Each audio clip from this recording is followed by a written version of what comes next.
All right, entrepreneurs, small business owners, and side hustlers everywhere. A lot of you, are invested in real estate. And you guys know I talk a lot about investing in real estate. We talk about finding recession-proof, business opportunities and business models, and certainly cash flow real estate opportunities as well. So we've got an amazing expert for you, an author, someone who is an absolute expert when it comes to real estate, going to help us navigate the tricky waters of real estate coming into this fourth quarter here in 2022. So Chris Prefontaine is a multi-time best-selling author of Real Estate on Your Terms, The New Rules of Real Estate Investing, and Sell with Authority for Real Estate Investors. He's also the founder and CEO of SmartRealEstateCoach.com.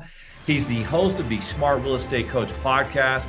Been in real estate for 30 plus years. His experience ranges from new construction in the 90s to owning a realty executive franchise, running his own investments, commercial and residential, and coaching clients. And then after the crash of 2008, maybe a little bit similar to what we're going through now, Chris re-engineered his entire business to weather all storms and economic cycles. Understanding these challenges, he helps students navigate the constantly changing real estate waters. And today, he runs his own buying and selling businesses with his family team. He buys about 2 to 5 properties a month, so they are in the trenches every single week. They also help students buy another 25 or 30 properties every month. So I'm super excited to welcome Chris Prefontaine to the Seven Figures Club podcast. There are over 32 million businesses in the U.S., and over 90% of them will never break 7 figures in annual sales. So how do we as entrepreneurs or aspiring entrepreneurs break into that 7 figures club? This podcast will relentlessly share the secrets, strategies, and tactics I've used to create 3 multi-7 figures businesses and bring in even more successful entrepreneurs than me to share their inspirational stories and tactics to success. You can create your dream business and life right now. So buckle up and let's go. Thanks, Leo. Pleasure to be here, buddy. I hope we can deliver some really good nuggets for everyone. No question. Well, the audience is always interested, Chris, to kind of connect with you at the beginning. What were some of the events, steps that happened maybe as you were growing up and, learning the ins and outs of what you wanted to do with your life? What led you down a path towards entrepreneurship and kind of that independence as a real estate investor? Yeah, I mean, just exposure. I think that's the answer to a lot of people's path, but my exposure was family businesses. My dad had a welding business, not real estate. But during his building of the business, which he took over from his dad years ago, he built buildings that would house the what he needed for the business and then rent them back to himself. I didn't get what that meant when I was little. I was like, what do you mean? It's you rent, but now I get it. It was pretty smart. So I was around that, and I was around people that like real estate. So way back in the 80s, I remember I was in college and I picked up Out of the Deal, and that was way before any political issues were there, right? So nothing to do with that. And that got me really itching to do real estate. And so I always wanted to be in it, even though I went to college. I went to college to go to college, but I always wanted to do real estate for sure. And that was the exposure back then. Absolutely. So you kind of grew up around it. Your dad is into real estate. It sounds like he's very entrepreneurial, and you're kind of seeing what he's doing. You're in college there in the 80s, and of course, New York real estate, and you're kind of an East Coast guy, right? So Yes. what were some of the things that you saw happening in the world at that time in the U.S. and the real estate markets that made you think, dang, there's something there. I don't maybe want to do traditional business. I want to become an investor. And I think a lot of people, whether they are a business owner or not, or they are looking to get in more into real estate, and they see the stock market down, 25%, year to date in 2022, they see all these different things happening and markets, and they want to be in something that has a bigger upside. So what were some of those upsides that you initially saw that made you think, you know what, going all into real estate might be the best bet? Well, I mean, this could be a broad answer, but I'll try to keep it honed in. The fact is, if you look historically, fortunes are created when there's market changes and when there's turmoil, and fortunes are created where? A whole bunch of them in real estate. Like, there's no secret there. And so I think you said something at the very beginning about the market and or the turmoil or recession proof. The fact is, if you get really good at understanding that this stuff happens, like a constant is the market's going to change constantly. So if you get really good at pivoting inside of any market, you don't panic when the market changes. You get excited about it, and you know how to capitalize on it personally, but also help a whole bunch of people, which is why you can capitalize on it personally. So I just saw there's all cycles as us growing up, right? And there will continue to be cycles as long as you and I are around. So that got me excited because that's opportunity, not panic. No question about it. So there's a lot of different vehicles out there. There's a lot of different categories when it comes to real estate investing. You're kind of an expert, in a lot of different areas of real estate, but what are some of the specific areas that, someone who really wants to get more involved in real estate, maybe they bought a home and they upgraded and they kept one as a rental, and they're like, oh man, I wish I could, do more, but they're struggling with time or they're struggling with knowledge. Where's a good place to start in terms of the right strategies and the right category of real estate that someone should look at investing? Well, with some hindsight now, I'm biased, right? So coming out of the 08 crash, where I was a realtor, I was a broker, I did my own investments, developments, but coming out of the crash, I learned the hard way that when I did all that, or if you're listening and you do all that conventionally, meaning you're signing on bank loans and or using your own money, there's no reason to have to do that. And unfortunately, you might learn the hard way like I did, because when the market shifts and you're personally signed on bank loans, and I was on a whole bunch of them, like 20 something of them, then you're going to get hurt some shape, form, or fashion. Whereas now, coming out of the crash, we started re-engineering everything to what you alluded to earlier. And what does re-engineering mean? It means no using your own personal credit, no signing on bank loans, and no using your own money. It doesn't mean going and borrowing from someone else either. It means doing everything with inside of the creative real estate niche. And the creative real estate niche for us, there's a whole bunch of offshoots, is owner financing, lease purchase, and then what they call subject to existing financing. So those things don't require me to sign on loans and pledge my personal credit and risk my personal credit. So if I can tell you, Leo, put my head on the pillow these days during this market where I know I control, $60, $80 million in real estate at any one time, but I'm not on any loans compared to controlling maybe a fraction of that, but being on every loan, that's a different night end or day's end, because there's a lot of stress with that. And I promise you, it's not the banker's fault. They're doing their job. When the market shifts and or the bank shifts strategy, they got to go to the personal guarantor, and that's you. And so I just tell people, do not, unless it's for a personal residence, sign personally on that. And do not think you're strapped time-wise or money-wise to enter creative real estate, because you can. I'm not going to say no risk, and I'm not going to say recession-proof, but with little risk and recession-resistant. That's how we built this niche that we've trademarked a lot of pieces in, Leo, too, to help people navigate all different markets. Oh, this is sounding really good to a lot of people right now, especially those of us who, maybe bought and sold and signed on the dotted lines maybe in the last year or two on some new mortgages. So one of the things you talk about is the ability to buy and sell real estate on terms, a little bit different, a little unique.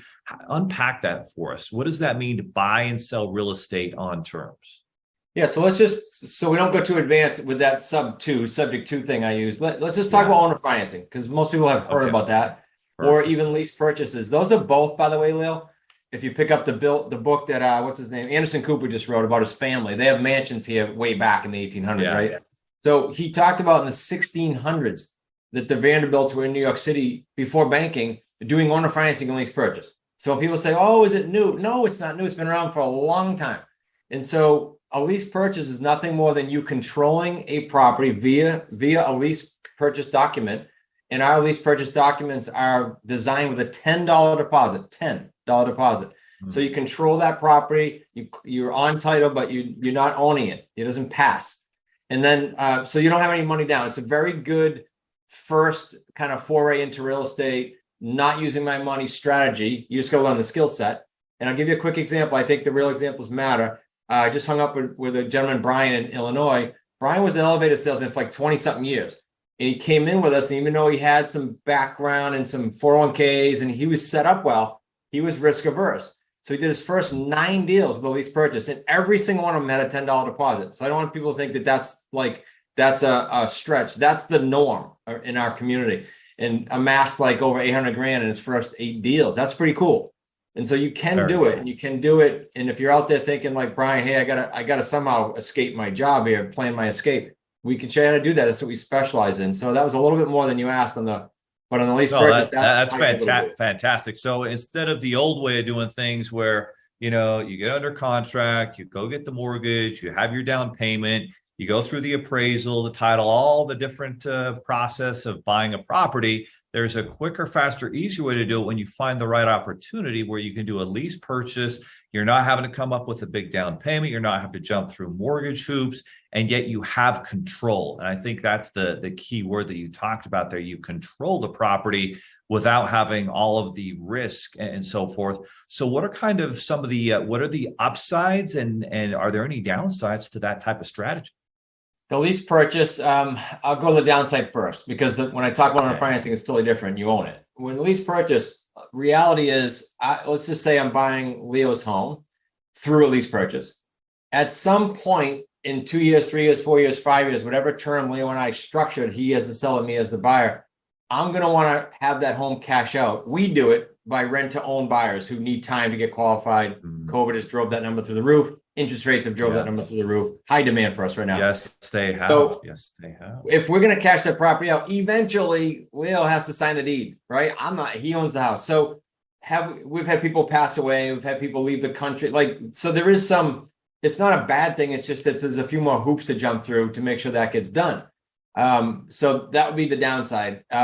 Poor choice of deals, meaning you don't do your due diligence on deals. If you're with us, we're going to have you back and be on it with you, but poor choice of deals can be a bad downside. On the upside, man, you're creating, to your point, for $10, you're creating what we call 3 paydays. We have a 3 payday trademark system, and they average like 50 grand to 250 grand per deal. They're not small profit deals. So that's a huge upside that you put $10. It's like creating it from thin air, really. And I don't mean to make it sound easy, because you have to learn the skill set. I keep saying that. But once you do, that's a pretty sizable upside return that, let's say, Brian got on those first 8 deals. Yeah, no question about it. So he's controlling these different deals. He's not having to put a big down payment down. And then eventually the exit is, instead of you having to again go through and get a whole mortgage and look at long term, because you've been able to hold on to it for multiple years, you find someone who wants to also kind of do a lease to buy. They put maybe a down payment down, and then they make a payment that's bigger than whatever your mortgage payment is, and you're cash flowing, and you got the return, and you still control the property. And then at some point, maybe they actually end up closing on the entire deal, and then you cash out the rest. Or if they don't, what happens if they don't? What happens if they fall behind? Yeah, and by the way, what you just described, and then I'll talk about fallout, is the ideal business model for any entrepreneur, right? I don't care if you own a restaurant, you have a hot dog stand, doesn't matter. If I say to you, hey, I can show you how to start a new business with little to no capital, and you can create money now, money monthly, and then money long term, I don't know anyone who would say, yeah, I'm not interested in that. So what happens if they fall out? And trust me, with COVID and other life events, we've had this. So during the process, let's just say it's a 3-year term. Let's take a basic deal, and you're my seller still. My buyer's in the home, and my buyer was only accepted in the home because our third-party qualifier said, hey, their situation is this, and because of this, we're going to have them fix their credit or get seasoning with the banks, time with a new job maybe. And that's perfect plan, but life happens sometimes. I'll tell you our fallout rate, to your question, is 2 to 5%. That's very strong in this industry. Very. So what can get in the way? Death, divorce, COVID. We had 2 out of 60 in COVID. That's not bad. 2 out of 60, because these are buyers that aren't renters looking for an out. They're buyers looking to get to the finish line. The 2 of them just couldn't do it. They literally were affected by COVID. What do? You can do a number of things. Every deal you can pivot. In our case, you can extend with the seller. You can right away sell conventionally. We've done all these things that I'm mentioning for pivots. If it's a lease purchase, you can turn that into actually buying the home from the seller, subject to their loan staying in place. And now you have that for 20 years. There's all kinds of pivots you can do. The point is what I said earlier when you brought me on, is knowing how to pivot in deal structure in any change. That's the key thing here. And that's why I said I get excited when things pivot and change, because now I know how to do that inside of the turmoil, if that makes sense. It does. So, Chris, the last 2 years, we've seen real estate prices across the country as a whole almost all go up quite a bit. Now we're starting to see a little bit of pullback. And so during that period and maybe years between, we've all seen the flipping Las Vegas, the flipping this, flipping properties and all the, money that can be made or lost in those types of opportunities. What are some of the risks where, people are still continuing to try to do, flipping and rehabbing and all those types of strategies right now? Because I remember 08, 09 when a lot of people were still trying to do that. Hey, I was one of them. And that ended up being a very high risk thing to be doing. And I guarantee you we're going to see the same thing, in my opinion, the next 12 months. What are your thoughts on that? And what are the risks that people need to be aware of and start thinking more creatively and following your strategies? Yeah, I have some opinions, and it's not, please understand, if you're a flipper or a wholesaler, I have great friends that are in those niches. They've been on my podcast, so I'm not stepping on anyone with that. But I do have a strong opinion on it. Just like you, coming out of 08, we got beat up, and to the point where I said, okay, if we're going to enter the market, what are the rules? How are we going to operate? And so some of the risks right now, before we talk about the new rules, would be, look, because of all the shows you mentioned, I'll blame that. I'll blame HGTV. The margins have shrunk a lot. Everybody has a pickup or hammers in the business. And then the wholesaling business did take off during this little run we had. But without going too deep, the model of that, a lot of the great wholesalers that were big, I'm talking $10 million businesses, their model was to sell to some of these bigger companies like the iBuyers and these different big companies. Well, that's gone because they're not going to buy and overpay with the market going the wrong way right now. So you have hordes and hordes of wholesalers going, oh my gosh, I had a huge business. Now I don't have the cash flow. And they're coming over to creative real estate. Why? Because we keep saying it can pivot and move in any market if it's done right. So to finish that piece off, why is creative real estate so important to be good at, to get that skill set? Well, if I buy a home and like my building, I'm not in it today, I'm at my home office, but the building I bought that my companies are in, I bought owner financing. It was free and clear. And I have a 20-year deal. I don't care what the market does in the next 5 years. I don't care what it does in the next 12 years.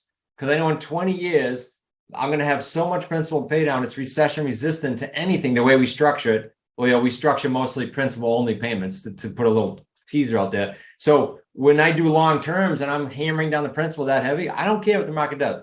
So the answer is we're telling the students structure 5 and 7 and 10-year deals, not 2, because there's too much unknown. So I don't know if that makes sense to your question, but probably a long answer, but I think it does. I think that what the audience needs to pay attention to is there's this romantic idea that gets everybody so excited. I'm going to flip it and make this lump sum of cash. And that's great. And it can be done, and it can be done all the time. But the problem that happens is when the market changes like this, you get left holding the bag and you can lose so much money so fast. And when you are in it for the long run, which is exactly what you're teaching everybody, it's I'm going to make cash flow every single month. I'm going to, regardless what the market's doing, I'm going to bring in more, cash flow, more rent for each property than what I have to pay in a mortgage or any other fees associated with that property. And over time, we know we're going to win. But if it's a short-term horizon and something like today, like 2022 happens, we're going to see a lot of real estate investors in a lot of trouble. But those who had the long-term perspective are going to be in really good shape. So that said, is now a good time to invest in real estate? And you just said things are heating up for you guys, which sounds really exciting. So make the case for why people should be more interested now than even before about getting into creative real estate. I'll hit some high points. And before I do that, let me say this about, you made me think of it when you commented, what the other big thing that if you're wholesaling or flipping, it's one check. Please understand, it's transactional. You're doing a deal and you're getting a check. Albeit a good one. I had a lot of good years. I've been at this 31, but I'm saying it's better to have the cash flow that you and I just talked about. It's the 3 payday system. It's way better. So now I don't have a treadmill where I'm transactional. I'm sorry to say, but that's like a job. So just think about that. Secondly, as far as the economy, now let's go general on creative financing. There's a bunch of things happening. You can call it a perfect storm, call it whatever you want, but here's what's happening. You mentioned interest rates creeping up to the 7. Well, if you look historically, 50-year industry average of interest rates, it's 7.7. We're not there yet. Now, here's what's even more interesting. Third time in 50 years where real estate is not just a supply and demand, but third time in 50 years, it's an affordability problem already. And we're not at 7.7 yet. So that tells me a couple things. Number one, you just took, with these rates going up like they did 6 months ago till now, you took off the table hundreds of thousands of buyers off the table. They were borderline to afford it. Now they can't. And now they need the pathway that we provide. What did that do at the same time if they're off the table? All the sellers are going, what happened? Where'd these buyers go? They're calling.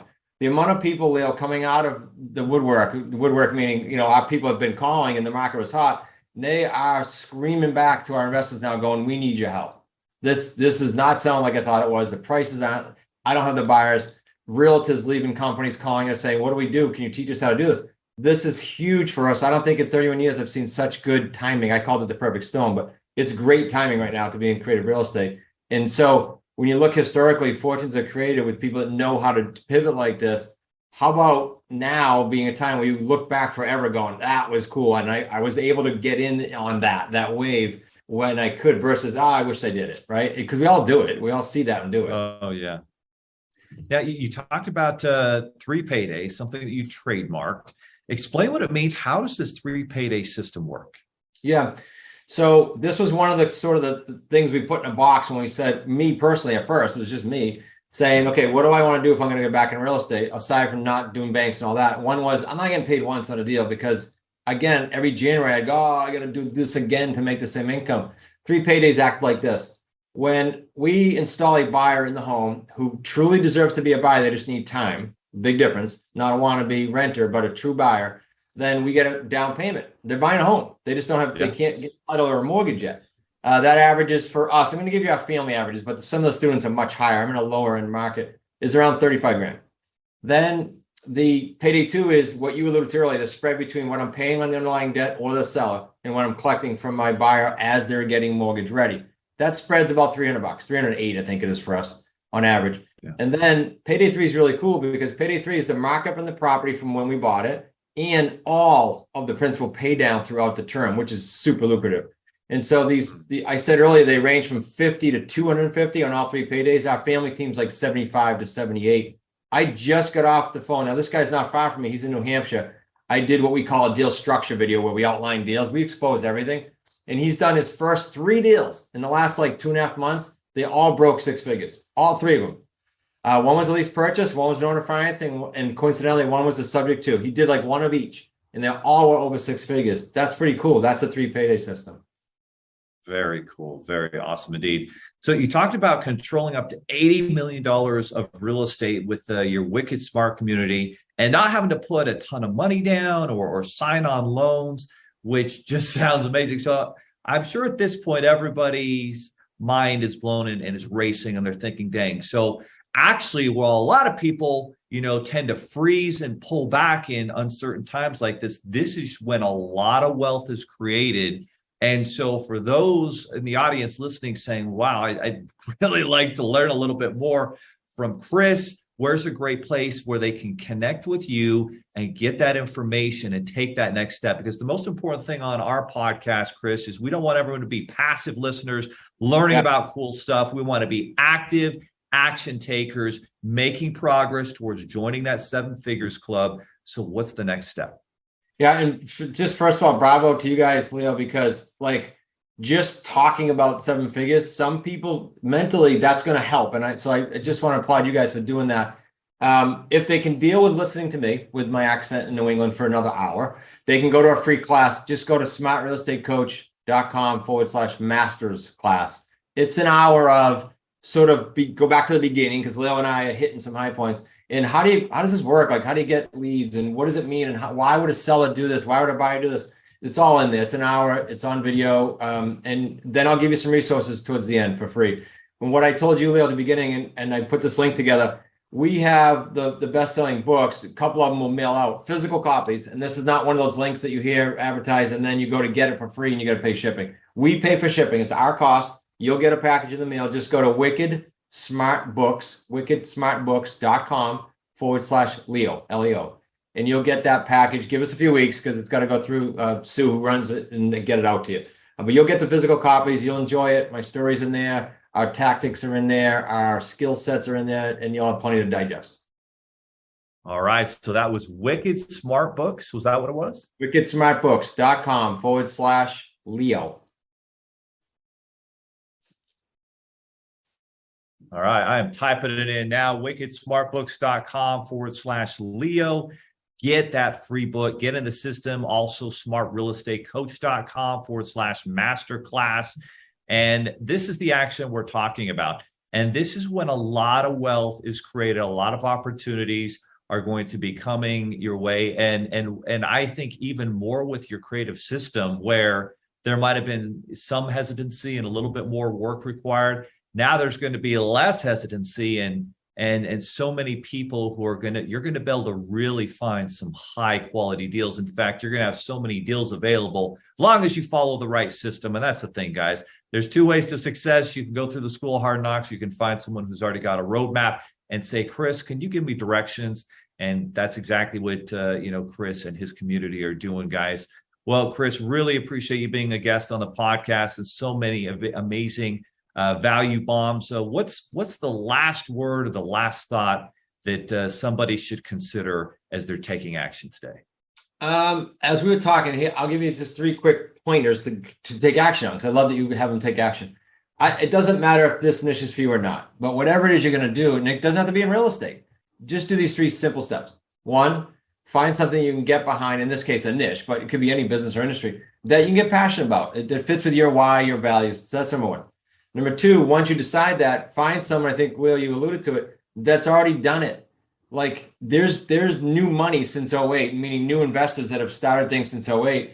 I would caution you. I've been through 3 or 4 cycles, some serious life events. And so I tend to think that when you seek out someone like that, again, I don't care if you're opening a restaurant, someone's been there already. Go seek them out and make sure that they align with you personally, though, so that they have a well-rounded situation.